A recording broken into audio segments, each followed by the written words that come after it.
Hello friends, competitive classes by Barkha में आपका बहुत बहुत स्वागत है। आज हम कंप्यूटर अवेयरनेस पार्ट 2 पढ़ेंगे। ये हमारे अलग अलग कॉम्पिटिटिव एग्जाम्स में ये क्वेश्चंस हमारे काम आएंगे, जैसे IBPS clerk, IBPS PO, SBI, insurance, KVS. इन सब में ये क्वेश्चंस बहुत ज्यादा पूछा जाता है। अराउंड 15 से 20 क्वेश्चन पूछे जाते हैं। तो आप इस वीडियो से जो मैं अलग अलग पार्ट 1, 2, 3 ऐसे पार्ट्स में मैं वीडियो डालूंगी, उससे आपको बहुत हेल्प मिलेगी। अगर आप एसएससी और एसएससी सीजीएल की प्रिपरेशन कर रहे हैं सिर्फ, तो इसमें हार्डली 1 से 2 क्वेश्चंस आते हैं कंप्यूटर अवेयरनेस के। तो आइए चले हम पार्ट 2 की शुरुआत करते हैं। और ये वीडियो आप देख पा रहे हैं www.barkha.net की तरफ से। तो हमारा पहला क्वेश्चन है, A set of parallel wires that carries digital signals among a computer's component is called। जो हमारा सीपीयू के अंदर पैरेलल वायर्स होती हैं, ये वायर्स जारी होती हैं, इस पूरे सेट को जो सिग्नल एक साइड से दूसरी साइड में पहुंचा रही होती हैं, इस वायर्स को, इस पूरे सेट को हम क्या बोलते हैं? बस। ऐसे करके बस नेटवर्क भी होता है। इसमें एक वायर होती है, जैसे कि आपका इंटरनेट प्रोवाइड करने वाली ये वायर है, एक वायर। इससे बहुत सारे कंप्यूटर्स अटैच्ड हैं, सबको इंटरनेट एक्सेस हो पा रहा है क्योंकि ये बस से कनेक्टेड है। इसे बोलते हैं बस नेटवर्क। ये बस नेटवर्क होता है। और अगर हम कंप्यूटर्स कंपोनेंट की बात करें, जो कि पैरेलल वायर्स हैं, जो पैरेलल वायर्स कह रहा है, पैरेलल वायर्स मतलब एक से ज्यादा वायर्स हैं जो सिग्नल को, डिजिटल सिग्नल्स को एक साइड से दूसरी साइड पहुंचा पा रहे हैं, उसे हम बस कहते हैं। आपका जो ये डिजिटल सिग्नल्स होता है, इसका मीनिंग क्या होता है? आपकी इंफॉर्मेशन 0, 1, 0, 1 में जा रही है, या 1, 1, 1, 1 या 0, 0, 0, 1, ये डिजिटल होता है। Next question, the process of loading an operating system into the main memory is called. जो ऑपरेटिंग सिस्टम होता है हमारा, जैसे हम विंडोज बोल देते हैं, एक्सपी बोलते हैं, ऐसे बोलते हैं, लाइनक्स, हमारे कंप्यूटर में लाइनक्स पड़ा हुआ है, ये सब ऑपरेटिंग सिस्टम है। हमारे पीसी में डॉस पड़ा हुआ है, डॉस होता था पहले, ये सब ऑपरेटिंग सिस्टम है। तो इस प्रोसेस को जब लोड हो रहा था, ये ऑपरेटिंग सिस्टम जो हमने अपने पीसी में डाल रखा है, जब ये हम अपना कंप्यूटर ऑन करते हैं, तो ये ऑपरेटिंग सिस्टम जब लोड हो रहा होता है हमारी मेन मेमोरी के अंदर, इस प्रोसेस को हम बूटिंग बोलते हैं। Next question, the process of replacing software with the newer version. देखिए, हम बोलते हैं हमने अपना सॉफ्टवेयर अपडेट कर दिया, हमने अपना सॉफ्टवेयर अपडेट कर दिया। जब हम अपडेट कर रहे होते हैं ना अपने सॉफ्टवेयर को, तो अगर वो पूछे कि प्रोसेस को क्या बोलते हैं, जब हम ओल्ड वर्जन को न्यू वर्जन से रिप्लेस कर रहे होते हैं, तो इस प्रोसेस को हम अपग्रेडिंग बोलते हैं। आप गलती से अपडेटिंग मत लगाया ना, अगर वो प्रोसेस की बात कर रहा है तो उसका आंसर होगा upgrading. Next question, the dash of software contains list of commands and options. Menu bar जो होता है हमारा जो मीनू बार होता है,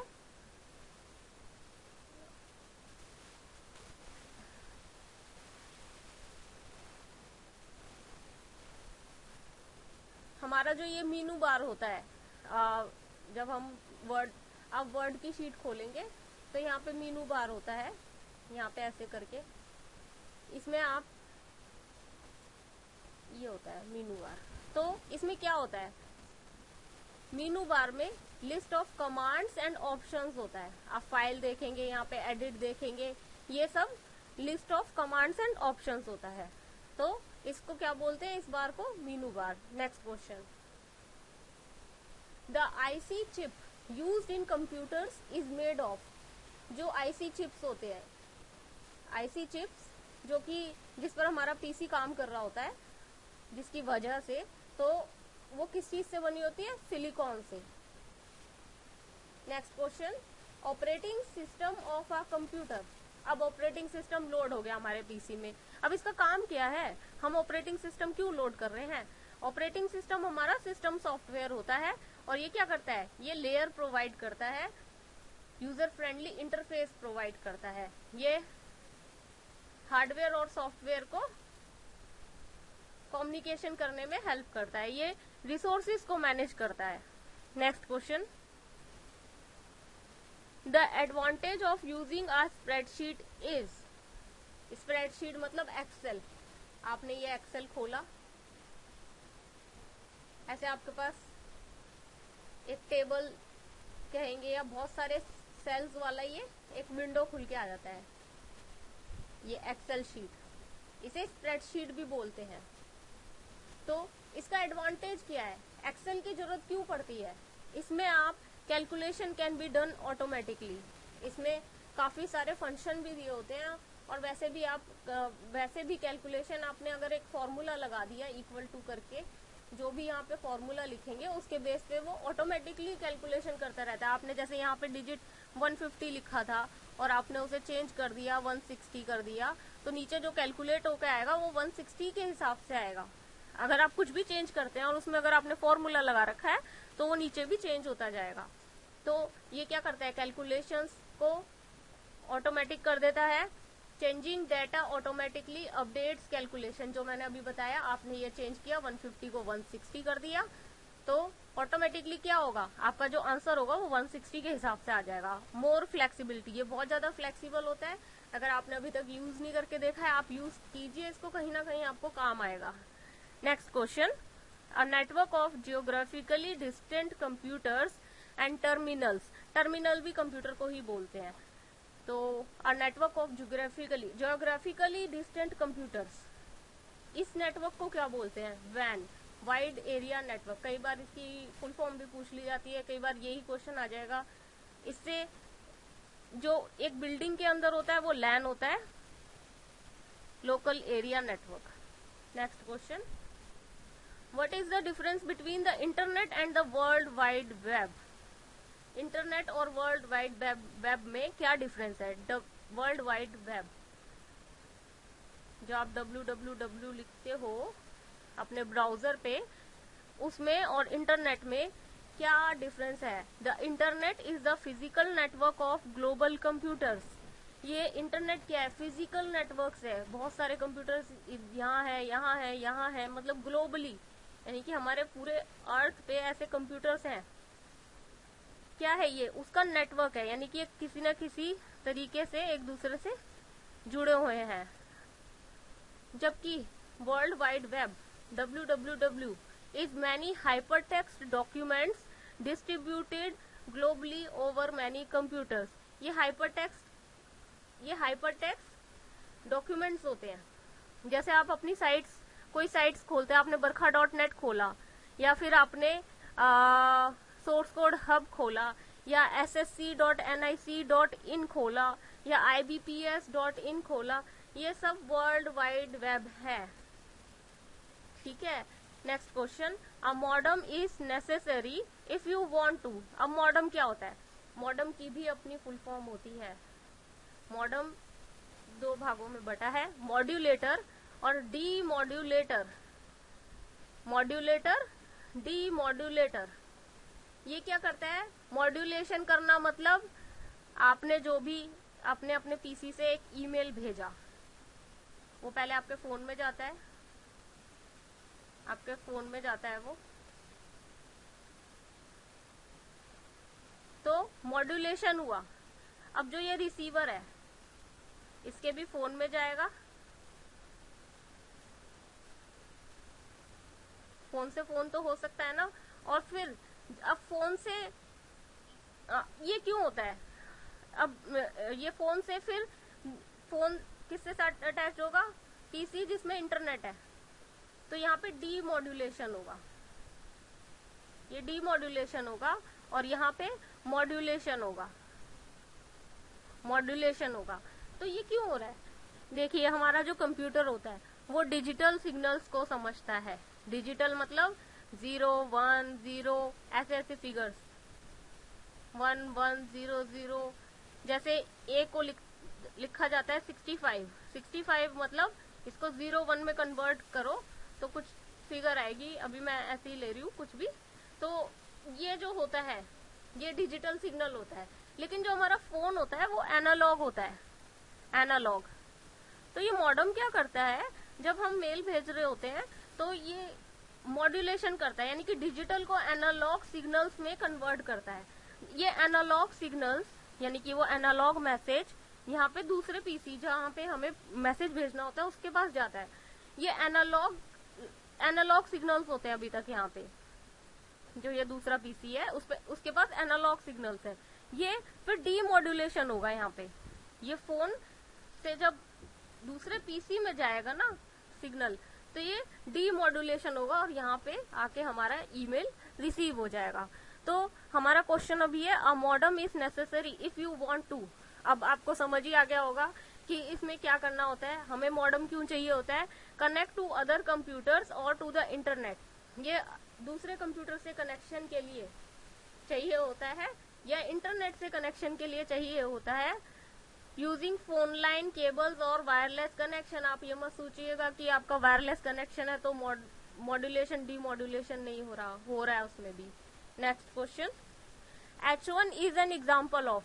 H1 एक टैग है जो HTML लैंग्वेज में ये हमारे ऐसे ब्रैकेट्स में जो लिखा जाता है ये टैग्स होते हैं। तो ये H1 टैग है, H2, H3 ऐसे टैग्स होते हैं। HTML भी टैग है, बॉडी एक टैग है। तो ये किस चीज के एग्जाम्पल है, हमारे ये HTML के एग्जाम्पल है। आपको HTML की फुल फॉर्म भी पता होनी चाहिए। इसका मतलब होता है हाइपर टेक्स्ट मार्कअप। इसे मार्कअप भी बोलते हैं, इसे मार्कअप भी बोलते हैं। Language, L for language, hyper text markup language. Next question, the two major components of system software are. अभी हमने बात की थी सिस्टम सॉफ्टवेयर कौन सा था हमारा, ऑपरेटिंग सिस्टम। जैसे कि आपका ऑपरेटिंग सिस्टम थोड़े बता देती हूँ, विंडोज है, हमारा लाइनेक्स है, यूनिक्स है, एप्पल का हमारा है, एप्पल कंपनी का मैकिंटॉश है। तो ये सब हमारा ऑपरेटिंग सिस्टम्स है। तो ये सिस्टम सॉफ्टवेयर कहलाते हैं। क्या कहलाते हैं, सिस्टम सॉफ्टवेयर, जो कि सिस्टम को मैनेज करते हैं। सिस्टम सॉफ्टवेयर सिस्टम को मैनेज करते हैं। सिस्टम किसको बोल रहे हैं, हमारे पीसी को। तो इसके टू मेजर कंपोनेंट्स क्या होते हैं, हमारे सिस्टम सॉफ्टवेयर के टू मेजर कंपोनेंट्स, ये ऑपरेटिंग सिस्टम होता है और सिस्टम यूटिलिटीज होता है। Next question, the basic unit of a worksheet, spreadsheet, excel file, ये सब एक ही है। ये आप एक्सेल खोलेंगे, आपके पास ऐसे कुछ एक शीट खुलती है, इसे वर्कशीट, स्प्रेडशीट, एक्सेल फाइल, कुछ भी बोल दीजिए आप, इसको बोलते हैं। तो इसकी बेसिक यूनिट क्या होती है, ये बेसिक यूनिट क्या है इसकी, सेल है। सेल क्या है, ये एक पर्टिकुलर बॉक्स, जितने भी ये बॉक्सेस हैं ये सेल है। आप बोलेंगे ये क्या है, ये एक सेल है, इसको उठा लीजिए, ये एक सेल है। Next question, in excel this is a pre recorded formula. Excel के अंदर ही हमारे यहाँ पे कुछ यहाँ पे बार दे रखे होते हैं, यहाँ पे कई सारा ऑप्शंस दे रखे होते हैं। तो प्री रिकॉर्डेड फॉर्मूला एक्सेल के अंदर, that provides a shortcut for complex calculation. मतलब जो हमें एक्सेल कॉम्प्लेक्स कैलकुलेशन के लिए फॉर्मूला भी दे रहे होते हैं। जैसे कई बार आपने सम देखा होगा लिखा हुआ ऊपर, आप यहाँ सिलेक्ट कीजिए और सम पे क्लिक कर देंगे, वो ऑटोमेटिकली आपको कैलकुलेट करके दे देगा। तो ये जो सम लिखा हुआ होता है जिससे आप ऑटोमेटिकली कैलकुलेट कर रहे हैं, या कोई भी ऐसा फंक्शन कुछ भी होता है, इन सबको हम फंक्शन कहते हैं। Next question, 7-bit ASCII code widely used. जो 7-bit ASCII कोड जो यूज कर रहे हैं हम वाइडली, उसको क्या बोलते हैं, is used for data communication work. Data communication work के लिए 7-bit ASCII कोड यूज हो रहा है। ASCII की भी फुल फॉर्म होती है American standard code for information interchange. इसकी फुल फॉर्म भी आ जाती है, तो इसकी फुल फॉर्म याद कर लीजिएगा, American standard code for information interchange. Next question, dash is the key we use to run the selected command. जब हमने कुछ सिलेक्टेड कमांड को रन करना है तो हम एंटर की को प्रेस करते हैं। Next question, a function inside another function. एक फंक्शन है, उसके अंदर एक और फंक्शन दे दिया, उसको क्या कहेंगे? Nested function. When was the first Windows operating system launched? कई लोगों की डेट ऑफ बर्थ के आसपास का ये ईयर है, तो हमारा जो first Windows operating system launch कब हुआ था? 1985 में ये फर्स्ट विंडोज ऑपरेटिंग लॉन्च हुआ था। नेक्स्ट क्वेश्चन, यहीं तक थे हमारे क्वेश्चन। अब आप अगर टेस्ट देना चाहते हैं, ऑनलाइन टेस्ट जो भी हम ये पढ़ रहे हैं या अभी तक हमने नहीं पढ़ा है, लेकिन आपको ज्यादा क्वेश्चंस की रिक्वायरमेंट है कि आप ज्यादा से ज्यादा क्वेश्चन याद करना चाहते हैं, तो आप यहाँ जाइएगा sourcecodehub.com, sourcecodehub.com। यहाँ पे आप जाएंगे sourcecodehub.com पे अपना, फिर आप ये पेज खुलेगा आपके सामने, उसमें आप ऑनलाइन टेस्ट पर क्लिक कीजिएगा। जब आप ऑनलाइन टेस्ट पे क्लिक करेंगे तो आपके पास ये पेज खुलेगा जिसपे कंप्यूटर अवेयरनेस क्विज होगा, आपका कंप्यूटर अवेयरनेस। आप इसको क्लिक करेंगे तो आपके पास list of computer awareness quiz खुल जाएगा। ये जरूरी नहीं आप पार्ट 1 से ही शुरू करें, आप पार्ट 11 से भी शुरू कर सकते हैं, पार्ट 7 भी शुरू कर सकते हैं, आपकी मर्जी है, आप किसी भी पार्ट से शुरू कर लीजिए। बस आप उसको थोरोली कीजिएगा, उसको बहुत अच्छे से कर लीजिएगा, क्योंकि ज्यादा से ज्यादा क्वेश्चन यही से ही पूछे जा रहे हैं। इसको हम लगातार डालते जा रहे हैं कंप्यूटर अवेयरनेस पार्ट्स को, तो अभी आगे भी डाले जाएंगे ये पार्ट्स। आप जैसे आपने पार्ट 1 क्लिक किया तो आपका ऐसे एक फॉर्म खुल जाएगा, इसमें आपको कुछ नहीं करना है, यहाँ पे आप फ्री में टेस्ट दे सकते हैं। ये कंप्यूटर अवेयरनेस पार्ट 1 पे क्लिक किया था, पार्ट 1 खुल गया हमारा। आप इसमें सिर्फ अपना नाम और ईमेल एड्रेस डालिएगा और अपना टेस्ट देना शुरू कर दीजिएगा। ये आपका टेस्ट का प्रोग्रेस रिपोर्ट भी देगा आपको, उसमें आपको बताएगा कि आपके कितने सही हैं और कितने गलत हैं, और जो गलत किए आपने उसका सही आंसर भी आपको बताएगा। अब आप अगर ये जो वीडियो आप देख रहे हैं इसके नोट्स चाहिए आपको, जैसे ये आपका पार्ट 2 है तो आपको ये नोट्स चाहिए, तो आप बरखा.net पे जाइएगा, बरखा.net। ये .com डोमेन नहीं है, .net डोमेन है। आप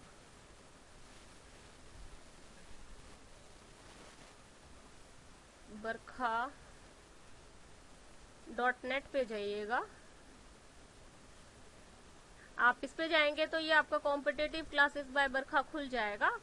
जैसे कि ये हमारा पार्ट 2 चल रहा है, कंप्यूटर अवेयरनेस पार्ट 2, तो आपको सामने दिख जाएगा। आप इस पे रीड मोर पे क्लिक कीजिएगा तो आपका ये पेज खुलेगा। जो हमने ये पढ़ा है आप देखिए, a set of parallel wires that carry digital signals, बस बूटिंग, अपडेट करने के लिए अपग्रेडिंग, ये सब हमने पढ़ा है। तो ये आपको इसके नोट्स मिल जाएंगे। आप चाहे तो आप लिख भी सकते हैं, कॉपी भी कर सकते हैं, this is up to you. आपको अगर कोई और पढ़ना है, जैसे कि आपको कंप्यूटर अवेयरनेस पार्ट 6 पढ़ना है तो आप पार्ट 6 पढ़िए, 7 पढ़ना है 7 पढ़िए, तो आप ऐसे से पढ़ सकते हैं। इसमें इकोनॉमिक्स, जियोग्राफी, जनरल नॉलेज के भी कुछ क्वेश्चंस हैं, आप वो भी पढ़ सकते हैं। इसमें वीडियोस भी दिए गए हैं, आप जो ये वीडियोस आप देख रहे हैं वो यहाँ पे भी लिंक है, आप यहाँ से भी मेरे वीडियोस पे सीधे जा सकते हैं। Thanks for watching our video. आप सब्सक्राइब करेंगे तो आपके पास जो भी मैं नए वीडियोस डालूंगी आपके पास, आपके मेल पे वो पहुंच जाएगा उसका लिंक, और आपको टाइम टू टाइम पता लगता रहेगा अगर कोई नया वीडियो मैं डाल रही हूँ। और मेरे वीडियो को अगर आपको अच्छा लगा तो आप लाइक कीजिए।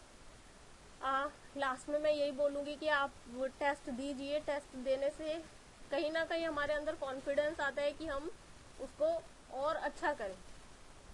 आप जब भी टेस्ट देंगे उससे आपको कॉन्फिडेंस आएगा, आपको लगेगा आप यहाँ तक पहुंचे हैं, आप अगली सीढ़ी पे पहुंचेंगे उससे। तो टेस्ट देने से हमें अपनी प्रोग्रेस रिपोर्ट का पता चलता है, वो हमें पता चलता है, तो हम उसको सुधार सकते हैं। वो किसी और के सामने नहीं आता, वो हमारे सामने आता है। तो आप अगर टेस्ट देंगे तो आपका प्रोग्रेस रिपोर्ट अच्छा होता जाएगा, आपको याद होते जाएंगे वो questions. Your success is our aim. इसी के साथ मैं आपका धन्यवाद करूंगी वीडियो देखने के लिए। Bye bye.